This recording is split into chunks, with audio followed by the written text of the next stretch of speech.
আমি আজ দেশবাসীর কাছে ঘোষণা করছি যে আগামী জাতীয় নির্বাচন 2026 সালের এপ্রিলের প্রথমার্ধের যে কোনো একটি দিনে অনুষ্ঠিত হবে।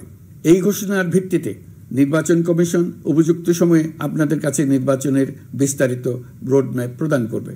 নির্বাচনের তারিখ ঘোষণা নয়, এটা সময়ের একটা চ্যালেঞ্জ। তারিখটা এসেছে, একটা প্রস্তাব, একটা সম্ভাব্য দিন যেদিন জাতি আবার ভোট কেন্দ্রের দিকে হাঁটবে। অনেকেই বলছে যা একটা ঘোষণা তো হলো, কিন্তু প্রশ্ন হচ্ছে এই তারিখ কি আশার আলো নাকি নতুন করে একটা সাজানো নাটকের শুরু? এই দেশের মানুষ এতদিনের নির্বাচন শব্দ শুনলেই বুক কাঁপে, কারণ জানে ভোট মানে শুধু ব্যালট পেপার নয়, ভোট মানে রাতের অন্ধকারে কান্না, আগুন, লাশ। ভোট মানে কখনো প্রতিবাদ, কখনো নিঃশ্বাস আটকে থাকা একটা জাতির কণ্ঠরোধ। তাই যখন কেউ বলে তারিখ প্রস্তাবিত হয়েছে, তখন গড়পড়তা মানুষ চুপ করে থাকে, ভাবে এবারও কি সব আগের মতোই হবে? এবার প্রশ্নটা সোজা, এই নির্বাচনের প্রস্তাবিত দিনটা কি বদলের দিন হবে নাকি আবারও পুরনো খেলা?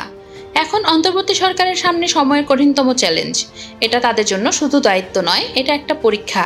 তারা কি পারবে এমন একটা নির্বাচনী পরিবেশ গড়তে যেখানে মানুষ ভয় ছাড়া ভোট দিতে পারে? তারা কি পারবে এমন এক বিচার প্রক্রিয়া শুরু করতে যেখানে জুলাই আগস্টের রক্তের জবাব থাকবে? তারা কি দেখাতে পারবে যে এই নির্বাচন কেবল আরেকটা ইভেন্ট নয়, এটা নতুন বাংলাদেশের ভিত্তি? যদি পারা যায় তাহলে এই তারিখ ইতিহাস হয়ে থাকবে, আর যদি না পারা যায় তাহলে এই তারিখ মানুষ মনে রাখবে আরেকটার বিশ্বাসভঙ্গ হিসাবে।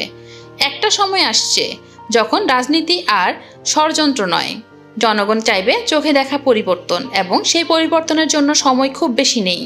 এখনও সময় আছে সব পক্ষকে এক টেবিলে আনার, সবার অংশগ্রহণ নিশ্চিত করার এবং সত্যিকারের একটা নির্বাচন গড়ে তোলার। এই তারিখ কেবল একটি দিন নয়, এটা একটা প্রতীক। এটা হতে পারে দেশের ঘুরে দাঁড়ানোর দিন, আবার হতে পারে আরেকটি কলঙ্কের শুরু। এখন সবকিছু নির্ভর করছে অন্তর্বর্তী সরকার কি করে। তারা কি ইতিহাস গড়বে নাকি ইতিহাসের বোঝা বাড়াবে? জনগণ অপেক্ষায়, চোখ রেখেছে রাষ্ট্রের দিকে। এবার যেন ভুল না হয়, এবার যেন ভোট মানে ভয় না হয়, এবার যেন তারিখ মানে হয় আশার নতুন শুরু।